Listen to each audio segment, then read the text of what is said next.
All right, now we're going to move into prejudice and discrimination, and we're going to see how the truth really impacts us when we look at prejudice and discrimination. Now, I'm going to go over some of these pages. I won't do a lot of detail work with you in terms of waiting for you to write things down. And so after we have this session, I'd like for you to complete these pages. We will do a couple of exercises in this session together. And then, as I said, when you're finished with the session, I'd like for you to finish these pages and really spend some time, because a lot of the things that we're learning really do require us to have a little bit of reflection. We need to have that downtime where we're thinking about it and thinking, wow, I'm really getting a better view of what's happening. And we can't necessarily cover that when we're doing this type of a presentation. So this is considered kind of homework in one respect. Okay, so are people supposed to be the same, or are we created to be unique and different? Well, obviously we're supposed to be unique and different, and because we all have something to bring to the party. We all are bringing different gifts and talents that other people don't have, and a different perspective on how to see a problem so that we can solve it. So it really makes the variety really very interesting. And again, we are definitely not about becoming clones. That would be a bad idea. We want everything to be very different, okay? And that means you, because you're uniquely created to solve a very unique problem. All right, so why do we dislike people who may be different from us? Well, just briefly, it's human nature to distrust or feel awkward or uncomfortable around people who do not look the same as we do, or who talk differently than we do, or behave differently than we do. So don't think that right away you've got some serious problem. It's actually human nature, and that's normal. And the only way that you can really dismantle some of those anxieties that you might be feeling around people who are different is not just about reading them, because I did meet some gal who said, oh yeah, I used to have this prejudice against poor people, and so I just read a lot of books about them, so I'm sure I'm fine now with poor people. And I was like, no, that's not quite, you got some head knowledge, and that's really good that you did that, but really the only way to dismantle some of these anxieties is to have a face-to-face encounter and to have in exchanges with people. So you actually have to have a meeting with them and get to know them and become friends with them. And so if you have a prejudice against a certain ethnic group, then my first question to you is, how many people do you have as friends within that ethnic group? And usually people say, well, I don't. I mean, I know I've met one time.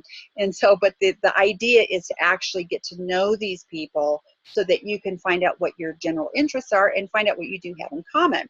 And remember, we have one central thing in common that none of us can hide from. We're all human. And so if that's not enough to bring us together, then it's going to really be difficult to get anybody together, because if we can't even come together as human beings, that is going to be a problem. So keep that in mind. If you have a prejudice against a certain group, and it might even be a religious affiliation that's different from yours, or a political affiliation that's different from yours, unless you actually get to know people who are associated with those groups, it's not likely that you're going to be able to have much victory over having prejudice in that area. Okay, so if that's not enough to scare you, I don't know what will.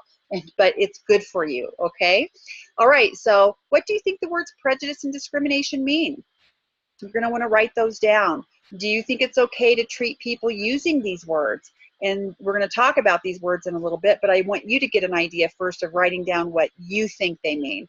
And how can we move away from this thinking? Well, I just explained to you, you have to have face-to-face encounters.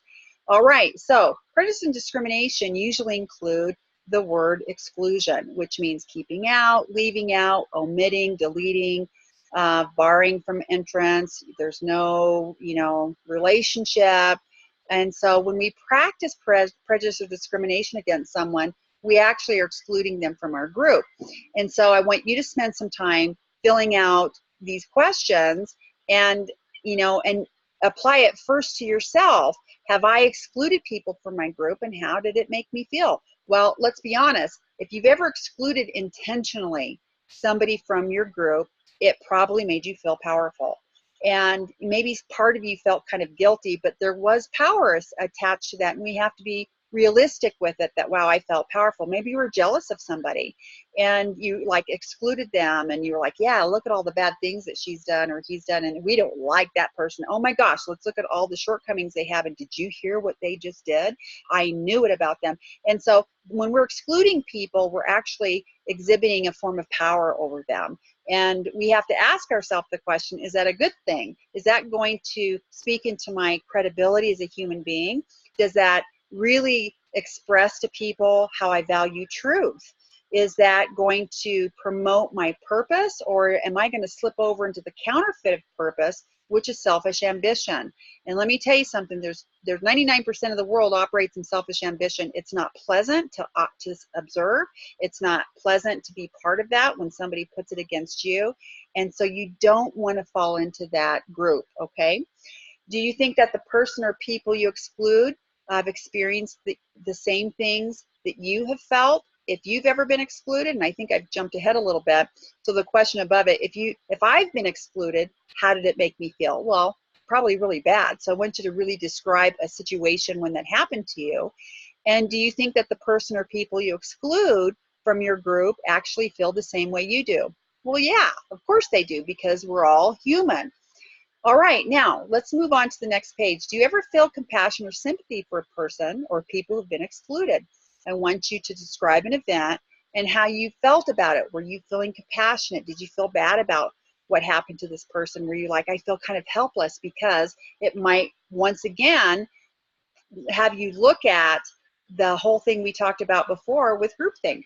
And so, or becoming a sheeple. So maybe you were with a clique or some type of a group, and another person or group of people were ostracized from it, but you didn't want to say anything because you yourself didn't want to get excluded. And so see how that would play into it, because remember, being a sheeple and being part of groupthink and those types of things all speak to manipulation and control. And what model is that? Well, that's the benefits model.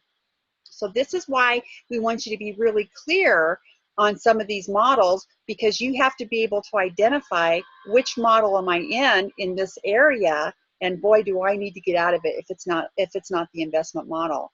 Do you think that it would affect you in a negative, positive, or an indifferent way if you're prejudiced against somebody? Okay, so you can just explain, why you think it's indifferent. Well, I don't think it'll affect me, or, I'm just moving on with my life. And so we're going to talk about this, but later on in another session, we're actually going to use a brain image, but we're going to do another exercise, and we're going to start that exercise right now to start seeing what happens with our brain when we experience prejudice or discrimination. And so this is a little science project, so this is going to be a little fun. I'm going to get my handy dandy timer out, because I actually want to do this the right way. And so we're going to look at some pictures that we call coal. Now, what I need you to do when we do this is I need you to put your pencil down, and I need you to close your eyes and make sure that you don't have any distractions. So shut the music off, make sure the dogs aren't barking, the kids aren't bothering you. And so you need to be in a quiet place where you're by yourself, and where we can do this little science experiment together, okay? So close your eyes. I'm going to describe some scenery. I'm going to describe people. I'm going to describe some stuff. And then what I want you to do is think about and be aware of what kind of words that are coming to your head, and how you would describe these pictures that I'm going to describe for you, okay? So let's get started. Okay, are you ready? Okay, here we go. An old man that is homeless, crying babies, an overflowing toilet with people fighting in the background, an empty, dry riverbed, trash overflowing, the smell of dirty diapers, and children crying at the same time. Seeing a man in a nursing home crying alone. Homeless people walking down the street. Someone with mental health issues talking to themselves in public. An ethnic group that you feel uncomfortable with. Sad music with people just sitting quietly. Okay, so I want you to stop. Now, pick up your pencil and write down the words that described what I was saying. Okay, and we're going to do the same amount of time with that. So I'm going to give you a minute.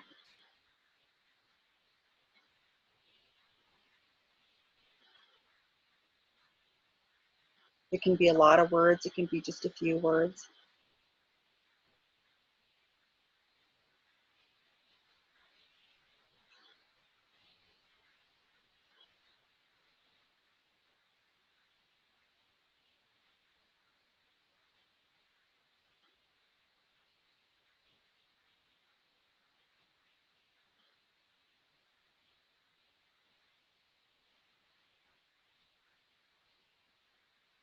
You might have already finished writing the words down, and that's fine as well. You can just put your pencil down when you're done.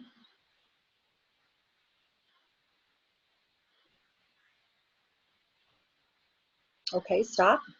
Okay, don't write any more words. All right, now let's go to the next one. We're going to now look at pictures called warm. And I'm going to also do the same thing. I'm going to give you more words to think about or pictures to think about. And just like you did with the cold pictures, I want you to think about how it's making you feel, what kind of words are coming into your mind. And then when I say stop, then you can go ahead and write down on this page what kind of feelings you had, what kind of pictures you had, what kind of how it made you feel. And so just like in the previous one, you can write as many or as little as you want. Okay, we're going to do the same thing. Okay, so ready? Close your eyes, make sure you're not distracted, and here we go. A beautiful park with children running and playing. An elderly couple holding hands walking down the beach. Watching a group of people dance and really enjoy themselves. Having a picnic with your favorite people in the world. Smelling your favorite food. Listening to happy music and people are laughing and enjoying themselves. Little babies cooing and laughing at you. A little child learning how to swim and laughing and giggling and hanging onto the side of the pool. Your favorite dessert in the whole wide world, and you're sharing it with the people that you love. A rainforest, and you can hear the sounds of the birds and all the wildlife. Stop. Okay, go ahead. Write down as many words as you can, and right now, and I'll tell you when to put your pencil down. Write as many as you can, if you, however you want to do it.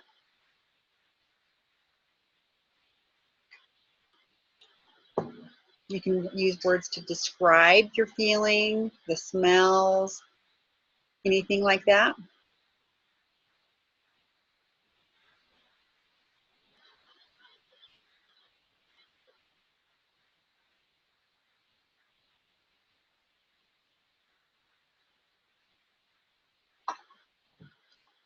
I'm using a timer, so you have a little bit more time left to get as many down as you would like.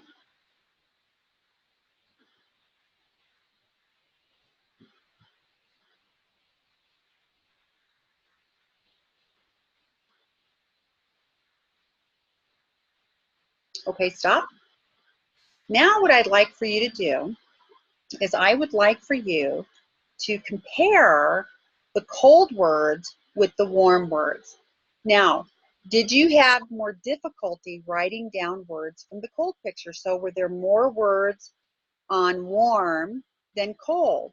Now, when I'm doing this in a class, it's a really exciting experiment because usually what happens is that when I'm up at the front and we're doing the cold pictures, people are quiet, they're not shouting out answers, and I'm writing them on the board. And it's kind of a really organized, it looks fine. I have plenty of time to write everything down. And then when I go to the warm pictures and I say, okay, now give me your words, generally what people do is they will start shouting, they'll talk over each other, they're laughing, and I'm scribbling as fast as I can.